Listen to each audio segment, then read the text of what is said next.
Your Honor, Mr. Chair, I don't, first, I don't want to make any statement that the PNP itself is organized crime groups, but ang Chief PNP, siya kasi, Your Honor, Mr. Chair, it's very obvious na siya lahat, galing sa kanya lahat ang instruction. During the time of what? Of who? General Bato, Your Honor, General Mr. Chair. De La Rosa. Ito ang wow trending. Police Colonel Joby Espinido na dulas sa pagsagot kay Congressman Romeo Acop sa pagdinig sa Kamara sa isyu ng AGK sa Pilipinas. Base kasi sa sinumpaang salaysay ni Sir Joby Espinido na binasa ni Congressman Acop, from my experience, I can say that the PNP is the biggest crime group in this country. Hindi naman sinabi ni Espinido sa kanyang statement na si dating PNP Chief Bato de la Rosa, pero dahil nga si Bato ang PNP Chief noon sa panahon na iniimbestigahan ng Kamara ngayon ang AGK daw na nangyayari sa panahon noon ni former President Rodrigo Roa Duterte, pilit talaga na idinidiin ng Kamara ang dating administrasyong Duterte sa pagkamatay ng mga Chinese drug lord sa kanilang selda. Mga politiko na involved, kaya walang nagawa si Police Colonel Joby Espinido kundi sumang-ayon na lang sa sinasabi ni Congressman Acop. Nag-schedule na din ang Kamara ng executive session para kay Sir Joby Espinido at para doon din niya isiwalat lahat na walang kamera. Mga mabibigat kasi na revelasyon ang isiniwalat ni Sir Joby Espinido at malaking mga tao ang nasa likod na involved. Sa kanyang sworn statement, ginawa daw niya ito dahil 3 buwan na lang ay magre-retiro na siya. Hinangaan si Police Colonel Joby Espinido ng mga netizen dahil sa ipinamalas nito na galing at tapang at tapat sa kanyang trabaho. Ang mga mayor na involved kusa na lang magsusurrender kapag malaman nila na si Sir Joby Espinido ay i-assign sa kanilang lugar. Ang ginawa ng Kamara na nag-iimbestiga, hinahanapan nila ng mali si Police Colonel Joby Espinido at idinidiin si Senador Bato de la Rosa, Senador Bongo at ang dating Presidente Rodrigo Roa Duterte. At ito naman ang ilan sa mga komento ng mga netizen. Ang tapang ni Espinido, walang alinlangan sa kanyang statement at makikita mo talaga na totoo ang kanyang mga sinasabi. Very reliable and strong statement. I believe in you, Colonel Espinido. Ngayon, maliwanag pa sa sikat ng araw, mabuhay ka Police Colonel Espinido. Yan ang pulis, walang takot. PBBM, sana ay katulad ni Espinido ang klase ng ating kapulisan. Mabuhay ka Lieutenant Colonel. Espinido is a hero in Osamis noon. This man must be promoted as per accomplice activities. Espinido is clean policeman, hoping BBM promote him. Totoo ang sinabi ni Colonel Espinido na ang pinakamalaking sindikato ng droga ay ang PNP mismo, bukod pa sa mga sindikato ng smuggling sa agricultural products, fisheries, logging at iba pang malalaking sindikato, palaging involved ang PNP. Hapon po sa atin lahat. Colonel Espinido, doon sa affidavit mo, 3 bagay lang ang importante doon.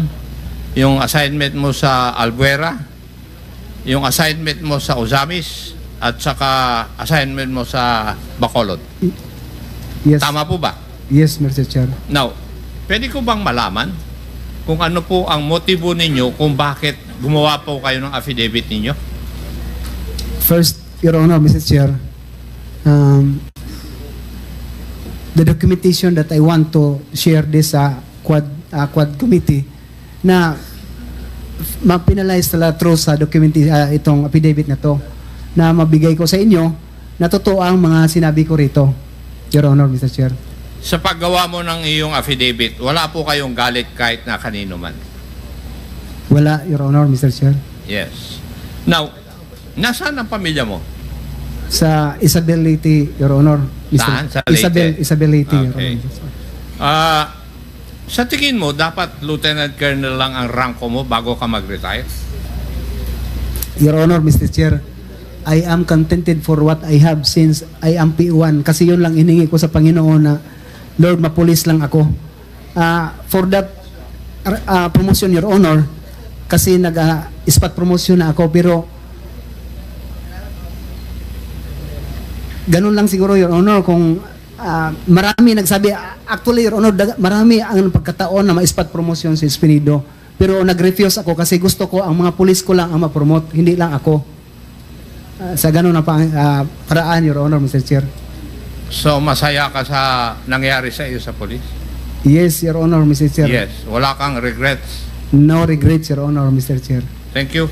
But when you signed your affidavit, you are aware of the consequences because doon sa mga statements na sinabi mo dito sa affidavit, kung nakinig ka doon sa mga sinasabi ng mga membro ng committee na ito, mabibigat po yung binitawan nyo pong statements dito sa inyong affidavit. So, you are aware of the consequences before you signed your affidavit. Yes, Mr. Chair. Thank you. Now, kung titignan natin, matanong ko po kayo, sa 3 assignment po ninyo, nasa listahan po kayo ng drug list. Bakit po kaya? Sa lahat ng assignment mo na sinabi mo, Albuera, Ozamis, at saka Bacolod, palagi mong sinasabi, nakakasama ka palagi sa drug list. Bakit po kaya?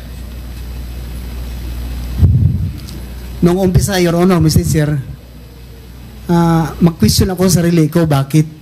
Kaya sa testimony ko kanina, one time sinabi ko sila ni President Apat at saka si Senator Bato, si Chief PNP Bato at the time na bakit isinali niyo ako kung sabihan niyo na lang ako kung hindi niyo gusto para hindi ako malagay sa alanganin na ilista niyo ako. So yun ang pag-intindi ko, Your Honor, Mr. Chair. But pagkatapos na sa sitwasyon ng assignment ko, I really make an siguro analysis, Your Honor, na galit sila sa mga nabangga ko. Yung mga nabangga ko, mga tao nila. There is one time, Your Honor, Mr. Chair, na nagsabi sa akin na that is job games of the general. Isali ka, yung credibility mo sirain para yung credibility mo na nag-file ng complaint sa mga officers at saka yung dinisban mo ng mga grupo, hindi na credible yung pagsasalita mo kasi kasali ka pala. So yun ang pagtintindi ko, Your Honor, Mr. Chair. Thank you. And doon sa Albuera, ang prominente na insidente yun is yung surrender ni Kerwin Espinosa at pagkapatay ni Mayor Rolando Espinosa. Tama? Yes, Your Honor, Mr. Chair. Yes. At sinabi mo rin sa iyong affidavit na nagtataka ka kung bakit nung nakuha si Kerwin Espinosa, ikaw naman na nagsimula ng operation against him, hindi tinurn over kagad sa iyo. Yes, Your Honor, Mr. Chair. Hindi mo tinanong bakit? Your Honor, Mr. Chair, ako ay junior officer lang. Cannot afford, Your Honor, pag mga high-ranking officer na sabihan mo na bakit hindi, Your Honor, Mr. Chair. It's very obvious sa lahat ng mga officer na magsasabi na, Job, ikaw sana ang maghawak para matapos na yung mga cases na pag-confirmation sa ganun lang, Your Honor, Mr. Chair. Thank you, Joy. When cases were filed against Kerwin Espinosa, right? Yes, Your Honor, Mr. Chair. May I know what unit filed the cases against him? Yung sa illegal drugs, Your Honor, na na-search natin yung sa bahay nila at saka firearms, and one responsible for filing of complaint against Kerwin Espinosa and Mayor Espinosa is the CIDG and joint with the Provincial Intelligence Office, Your Honor, Mr. Chair. Okay. And you also stated that na-acquit si Kerwin Espinosa and is now in Leyte? Yes, Your Honor, Mr. Chair. Na-dismiss lahat yung kaso na final laban sa kanya? According sa result ng media, Your Honor, and yung documentation na may release order na daw siya kasi na-dismiss lahat ang mga kaso niya. Thank you. And he is now in Leyte? Yes, Your Honor, Mr. Chair. Thank you. And still operating? Hindi lang an nag-operate. illegal drug business? Hindi lang mag-operate, Your Honor, kasi he is running now for the mayor in Albuera. Thank you. Yes, Now, Your we Honor. go to the father, Mayor Rolando Espinosa. Yes, Your Honor, Yes. Mr. Chair. Mayor Espinosa surrendered to the Chief PNP then, General Bato de la Rosa. Tama? Yes, Mr. Chair. And then, eventually, the mayor was turned over to your custody. Yes, Your Honor, Mr. Chair. Now, when he was turned over to your custody, ano po ang instruction sa iyo? Joby, tulungan mo si Mayor Espinosa, proteksyonan mo siya. Kasi magsasabi siya ng marami sa inyo. So, yun, natandaan ko, Your Honor, Mr. Chair. And marami po ba siya talagang sinabi sa inyo? Marami, Your Honor, Mr. Chair. Ayan yung sinasabi po ninyo na nagsabi siya ng mga listahan ng mga police officials na nasa listahan na kumukuha ng kuwan sa kanya, pera. Yes, Mr. Chair. Tama. And would you still have those documents? Na file ko na, Your Honor, Mr. Chair, yung sa different department ng government natin kasi nag-file tayo sa Ombudsman, sa RIAS, but the folder, the original, before I assign in Uzamis, I turn over it to my provincial director with the person of Colonel Franco Simborio, Your Honor, Mr. Chair. But may I know, if you know, what happened to all those cases na na-file? Exonerated, Your Honor, Mr. Chair. Lahat? Lahat. Now, may I know why the late Mayor Rolando Espinosa was taken out of your custody? Number one, Your Honor, Mr. Chair, Mayor Espinosa, mayroon siyang reservation sa sarili niya. Nagsabi siya sa akin na, Sir, wag mo lang ako i-turn over kasi papatayin talaga ako. So, ang ginawa ko, Your Honor, Mr. Chair, nag-request ako for a motion for custody sa judge doon sa Baybay. In which ang judge naman, verbally, nag-usap kami na approvean niya next week. Pero nandoon na si Mayor sa kulungan. Nung Saturday na yon, hindi pa dumating ng Monday, tinira na si Mayor Espinosa. So, nauna na transfer siya sa Baybay Leyte Yes, Your Honor. before Mr. Chair. you filed your motion na to take custody of the late Mayor Espinosa. Yes, Your Honor, Mr. Chair. Okay. And then, what transpired was, correct me if I'm wrong, nagkaroon ng search doon sa Baybay Chill, Your Honor. jail. Tama, at allegedly nagkaroon ng enkwentro. Yun ang sabi nila, Mr. Chair. Walang report yun? Mayroon, ginawa man yun na investigation sa Senate, Your Honor, Mr. Chair, but yun ang nangyari daw na may baril at saka may drug si Mayor Espinosa. Now, paano makakalaban ng isang preso? Unang-unang tanong pala, paano nagkaroon ng baril yung isang preso sa isang jail? Ano tingin po ninyo? Your Honor, Mr. Chair, may mga interview ako na I am very bold and brave to say that Mayor Espinosa talagang tinabaho lang ng walang kalaban-laban. Kilala ko na si Mayor Espinosa, mabait na. Siya nga, Your Honor, Mr. Chair, ang maglilid ng worship sa amin sa police station every 4 o'clock, 5 o'clock in the morning. So you're of the opinion na kasama po siya dun sa EJK ng mga drug lords? Perhaps, or maybe, Your Honor, Mr. Chair. Hindi, tinatanong ko lang naman yung opinion mo eh. May no, kung alam po ninyo, kung anong unit yung nag-operate or nag-serve ng search warrant sa jail na yon? Criminal Investigation and Detection Group 8, Your Honor, in Region 8. Region 8. Tacloban. Lead Regional by, 8 office. yes. Lead by Colonel Marvin Marcos, Your Honor. Mr. Marvin Marcos, Your Honor. Marcos. And Colonel Marvin Marcos is still in the service? Yes. He Yes. promote after, Your Honor, Mr. Chair.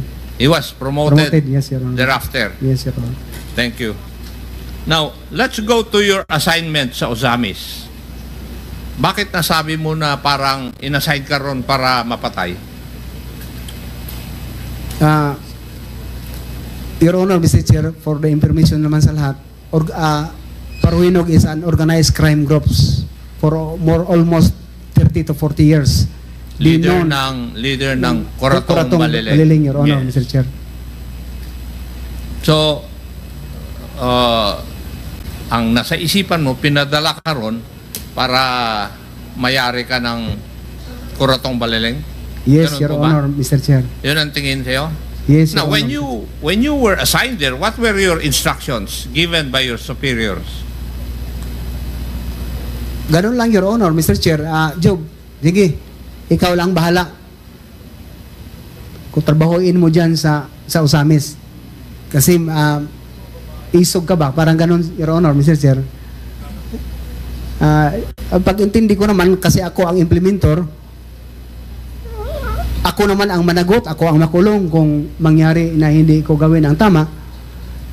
So, yun talaga ang in-observe ko, Your Honor. That's why dumating ng 6 months, 5 to 6 months ang nangyari before nag-join kami ng CIDG 10 para sa search warrant. Who was then the mayor of Ozamis when you were assigned there? Mayor Aldong Paruhinog, Your Honor, Senior. Mayor na siya noon. Yes, Your Honor. Hindi siya barangay captain. Hindi, Your Honor. Ang anak lang niya ang Vice Mayor, si Nova Princess Paruhinog. Yes, yung babae. May I know where she is now? Nasa kulungan pa ba? She is convicted, si Nova Paruhinog, Kaya Your nga, Honor. nasa kulungan pa? Nasa kulungan, Your Honor. Okay, thank you. Life sentence. Now, there was an operation by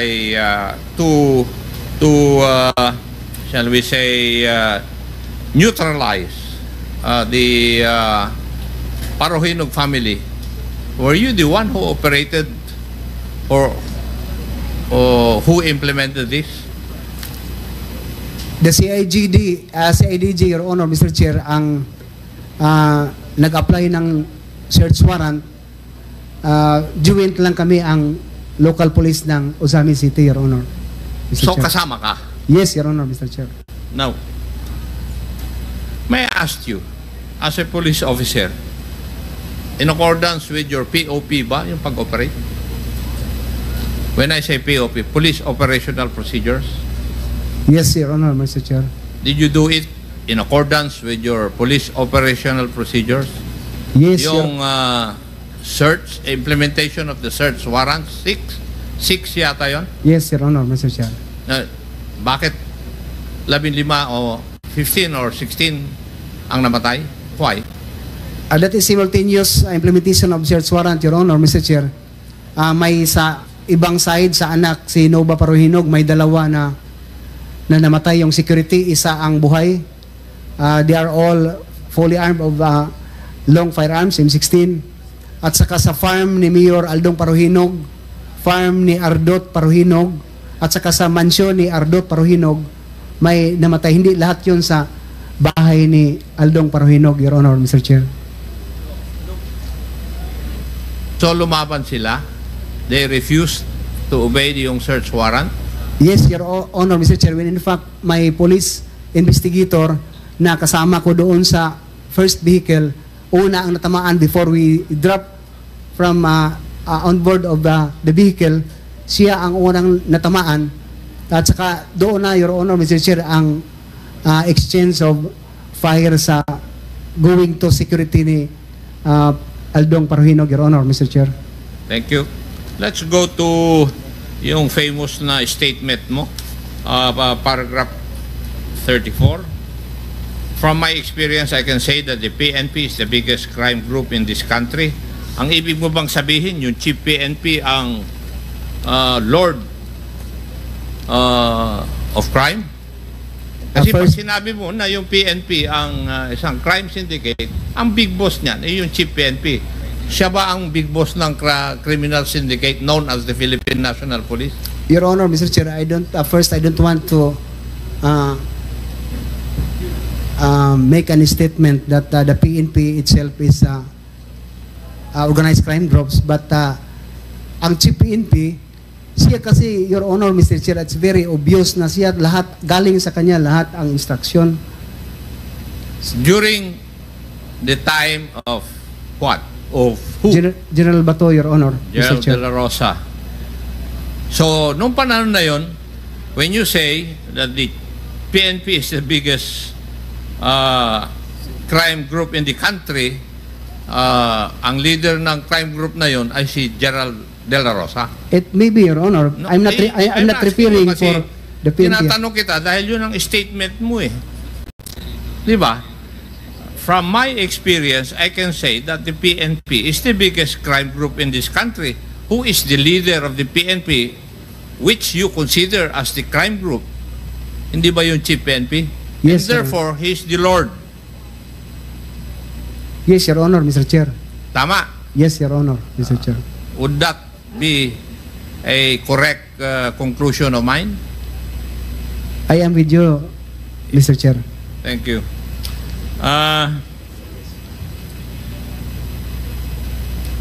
Sa tingin mo, Colonel Espinido,